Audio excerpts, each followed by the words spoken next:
अस्सलाम वालेकुम, आदाब दोस्तों। मैं मोहम्मद मुदस्सिर आलम। आज मैं एक ख़ास मुद्दे पे, एक ऐसा मुद्दा है जो कि सीमांचल ख़ास करके पूर्णिया डिवीज़न में पिछले 20-25 सालों से काफ़ी चर्चे में रहा है। जी, ये मुद्दा है सुरजापुरी कम्युनिटी जो पूर्णिया डिवीज़न के 4 डिस्ट्रिक्ट में पाई जाती हैं, उनके रिजर्वेशन यानी आरक्षण का मुद्दा।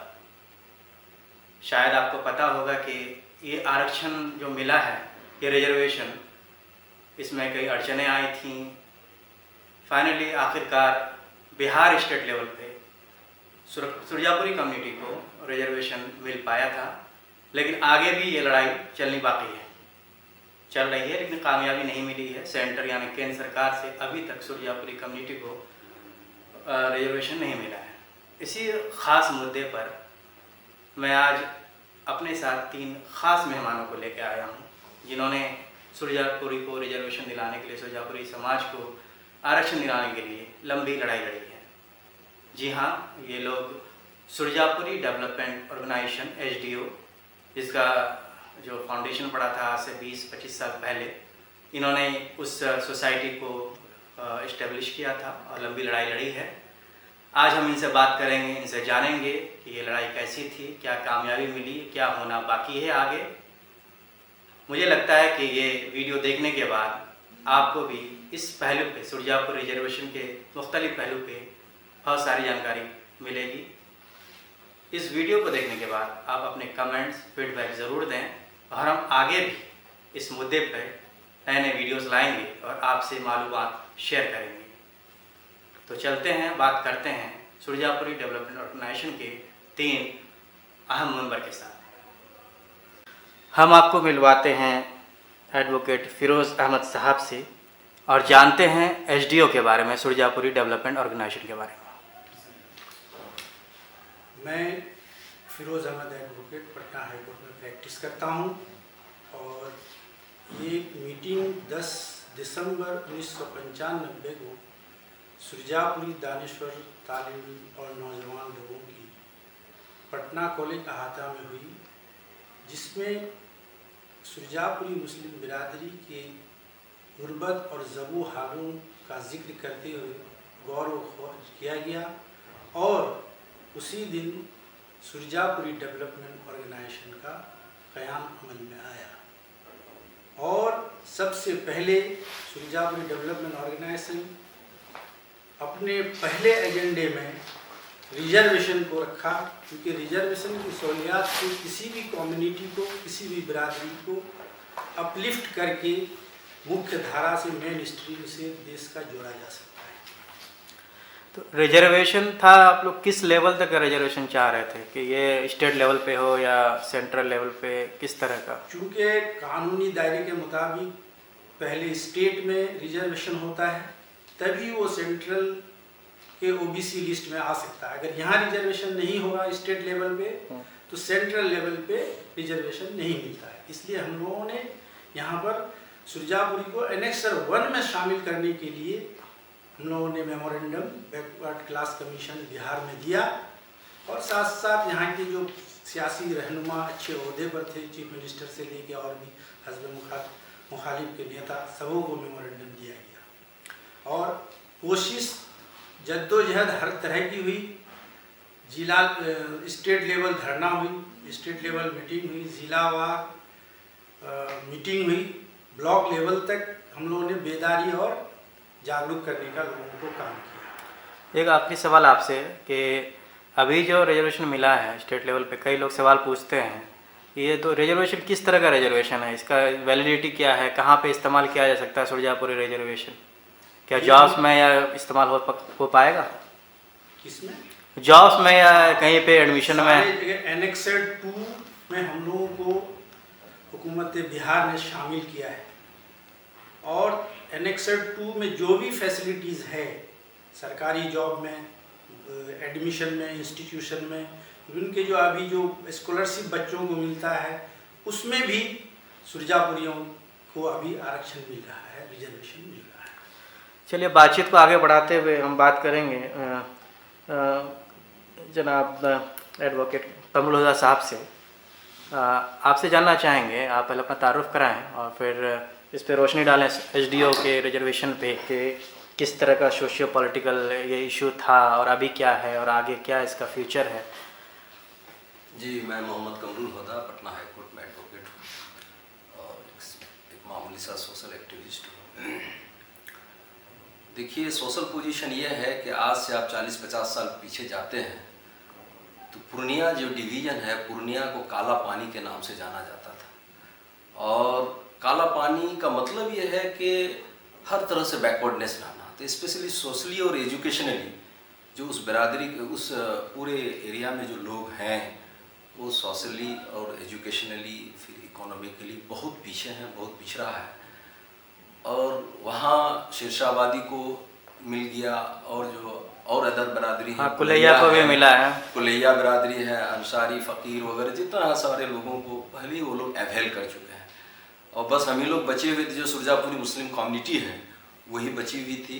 तो फिर हम लोगों ने लड़ाई लड़ी, जो 10 दिसंबर 1995 को उसका फाउंडेशन ये किया, एक ऑर्गेनाइजेशन बनाया गया और फिर पटना से लेकर के आपका कटिहार, पूर्णिया, किशनगंज, अररिया, ये सारी जगह पे जो है बहुत सारा जुलूस हुआ, धरना प्रदर्शन हुआ।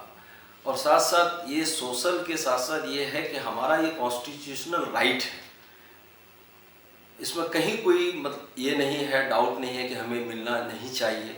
Article 16 clause 4 and article 15 clause 1 में क्लियर है, जो बिरादरी, जो कम्युनिटी सोशली एजुकेशनली बहुत पीछे हो उसको आरक्षण की कैटेगरी में शामिल करना चाहिए। यही हमारी लड़ाई रही, जो स्टेट लेवल पे हम लोगों को ये हुआ। अब उसको हम लोगों ने ओबीसी के लिए नेशनल बैकवर्ड कमीशन में हम लोगों ने फाइल किया है। 2014 में पटना में उसकी हेयरिंग भी हुई है और अभी वो वहाँ पेंडिंग है और ये लड़ाई हम लोगों की अभी जारी है और जारी रहेगी। तो उम्मीद करते हैं कि सेंट्रल गवर्नमेंट से मिल जाएगा ये रिजर्वेशन। जो आपका केस था, जो आपने चीज़ें यहाँ पे पुटअप की हैं पटना से, जो आपको बिहार गवर्नमेंट से मिला, तो इतना स्ट्रांग है केस आपका कि सेंट्रल गवर्नमेंट कंसिडर करेगी? बिल्कुल, हमारा केस बहुत ही अच्छा है, बहुत स्ट्रांग है सोशली एजुकेशनली। जो हमसे बल्कि अच्छे हैं, जो बेटर फुटिंग के केसेस हैं, जो बेटर फुटिंग के कम्युनिटी हैं, वो अवेल कर रहे हैं। तो इसलिए हम लोगों को तो मिलना ही चाहिए। ये अब ये है कि हमारे जो पॉलिटिकल बॉडीज हैं वहाँ जो रिप्रेजेंट करते हैं उस इलाके को, तो उनकी कितनी कोशिश रहती है। साथ साथ जो अभी वहाँ इंडियन गवर्नमेंट है उनका क्या मतलब इस मामले में रुख रहता है, रिजर्वेशन के मामले में क्या उसका व्यू रहता है, उस पर यह है। लेकिन हम लोगों की लड़ाई जारी है और जारी रहेगी। ये एक तहरीक है ऑर्गेनाइजेशन का, रिजर्वेशन के साथ साथ अवेयरनेस के लिए भी in the field of education and other sectors. तो वो हम लोगों की लड़ाई जारी है और आगे भी हम लोग, और अगर नहीं मानती हुकूमत तो हम लोग अपना स्ट्रगल और उसको तेज करेंगे। यानी आप अभी भी तैयार हैं आगे की लड़ाई लड़ने को? हमारी लड़ाई कंटिन्यू है ऑफिशियली और ऑन रोड। हम लोग ये है कि ऑफिशियली हम लोग थोड़ा एंगेज हैं, लेकिन ऑन रोड कम हो गया है, लेकिन हम लोगों की लड़ाई जारी है।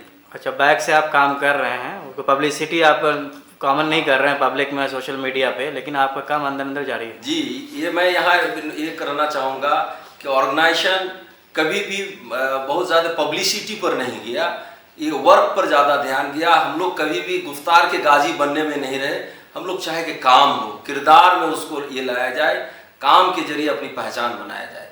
और इस बिरादरी के 1995 10 दिसंबर 1995 की जो इस बिरादरी की कोई पहचान नहीं थी, बिरादरी थी बट यह है कि पहचान नहीं थी।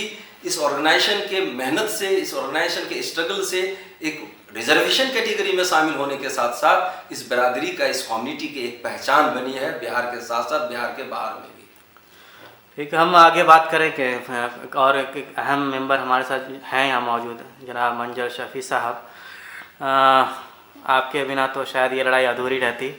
मैं एक सवाल खास करके आपसे पूछना, पहले आप अपना तारुफ करा दें। मैं मोहम्मद मंजर शफी सुरजापुरी। मैं मोहम्मद मंजर शफी सुरजापुरी।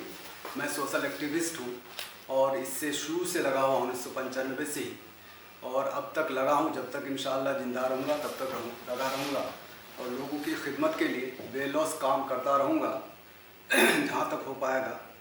और कम से कम ये बात है कि इस लड़ाई से ये हुई कि हमको रिजर्वेशन मिला 2003 में, यानी उसका लेटर संख्या है 500 दिनांक 16/10/2003 में हमको आरक्षण में शामिल किया गया।